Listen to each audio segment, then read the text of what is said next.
Paz de Cristo, amados hermanos. Últimamente estamos mirando cambios en nuestras iglesias, cambios que por supuesto, no son consultados con la mayoría de sus miembros. Hemos visto cómo las mujeres han tomado un rol de más autoridad principiando cultos en nuestras iglesias.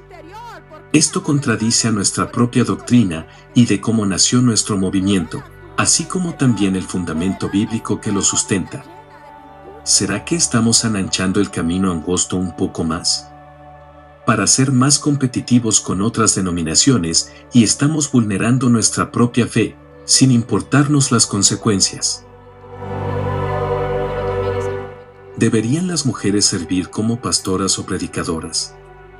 Posiblemente, no hay un tema más discutido en la iglesia de hoy que el tema de las mujeres que sirven como pastoras o predicadoras. Por consiguiente, es muy importante no mirar este tema como hombres contra mujeres. Hay mujeres que creen que las mujeres no deberían servir como pastoras y que la Biblia coloca restricciones en el ministerio de las mujeres. Y hay hombres que creen que las mujeres pueden servir como predicadoras y que no hay restricciones sobre las mujeres en el ministerio.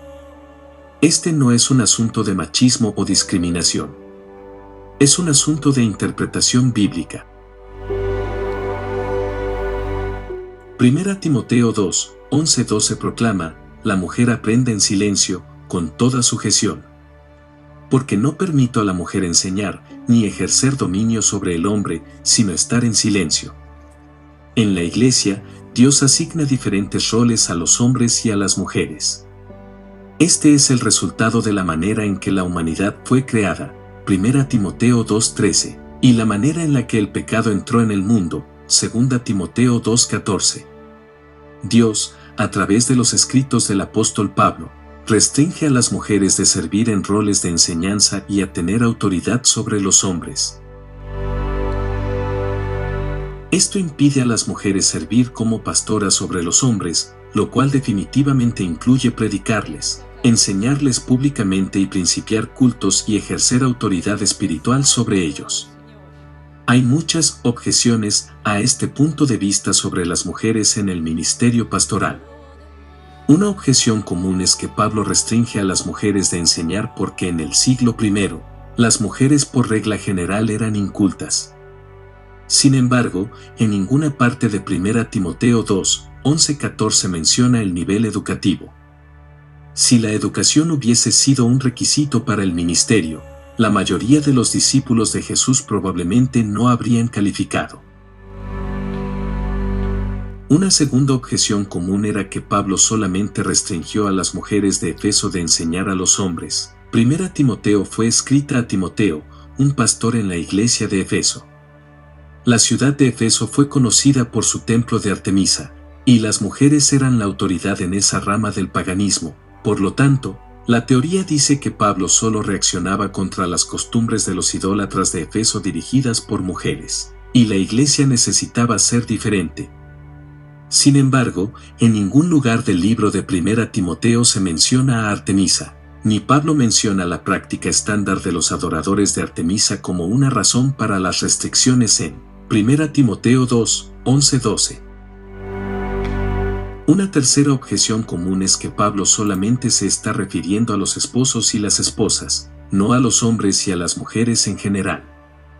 Las palabras en griego para mujer y hombre en 1 Timoteo 2, 11-14 podrían referirse a esposos y esposas. Sin embargo, el significado básico de las palabras es más amplio que eso. Adicionalmente, las mismas palabras en griego son utilizadas en los versículos 8-10. Solo los esposos deben orar en todo lugar, levantando manos santas, sin ira ni contienda, versículo 8. Solo las esposas deben vestirse con ropa decorosa, con pudor y modestia, tener buenas obras y adorar a Dios, versículos 9-10. Por supuesto que no.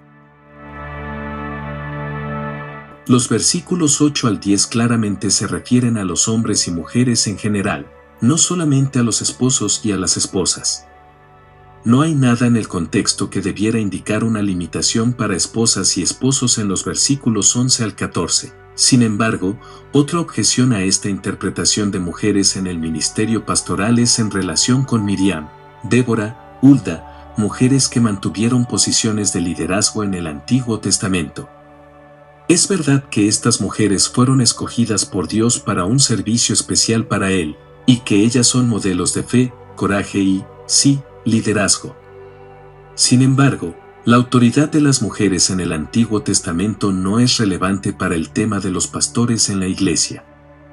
Las epístolas del Nuevo Testamento presentan un nuevo paradigma para el pueblo de Dios, la Iglesia, el cuerpo de Cristo. Ese paradigma involucra una estructura de autoridad única para la Iglesia, no para la nación de Israel o cualquier otra entidad del Antiguo Testamento. Argumentos similares se hacen usando a Priscila y Febe en el Nuevo Testamento. En el libro de los Hechos, el capítulo 18, Priscila y Aquila son presentados como ministros fieles de Cristo. El nombre de Priscila es mencionado primero, indicando probablemente que ella era más prominente en el ministerio que su esposo. ¿Enseñaron Priscila y su esposo el Evangelio de Jesucristo a Epoulos? Sí, en su casa, le expusieron más exactamente el camino de Dios. Hechos 18:26. ¿Dice la Biblia alguna vez que Priscila pastoreó una iglesia, o enseñó públicamente o se convirtió en la líder espiritual de una congregación de santos? Sin embargo, en ninguna parte se describe a Priscila participando en una actividad de ministerio que esté en contradicción con 1 Timoteo 2:11 al 14. En Romanos 16:1, a Febe se le considera una diaconisa o sierva en la iglesia y es altamente elogiada por Pablo. Pero, como con Priscila, no hay nada en las Escrituras que indique que Febe fuera una pastora o maestra de hombres en la iglesia.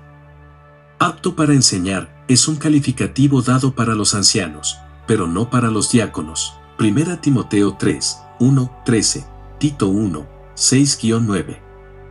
La estructura de 1 Timoteo 2:11 al 14 deja la razón perfectamente establecida. El versículo 13 comienza con «porque» y da la causa de lo que Pablo declara en los versículos 11 y 12. ¿Por qué las mujeres no deberían enseñar o tener autoridad sobre los hombres? Porque Adán fue formado primero, luego Eva. Y Adán no fue engañado, sino que la mujer, siendo engañada, incurrió en transgresión. Esa es la razón. Dios creó a Adán primero y luego creó a Eva a fin de que fuera ayuda idónea para Adán. Este orden de la creación tiene una aplicación universal para la humanidad en la familia, Efesios 5:22-23, y en la iglesia. El hecho de que Eva fuera engañada también se da en 1 Timoteo 2:14 como una razón para que las mujeres no sirvan como pastoras o tengan autoridad espiritual sobre los hombres. Esto no significa que las mujeres sean ingenuas o que sean engañadas más fácilmente. Si todas las mujeres son engañadas más fácilmente, ¿por qué se les permitiría enseñar a los niños, quienes son fácilmente engañados, y a otras mujeres, quienes supuestamente son engañadas más fácilmente? El texto simplemente dice que las mujeres no deben enseñar o tener autoridad espiritual sobre los hombres, porque Eva fue engañada.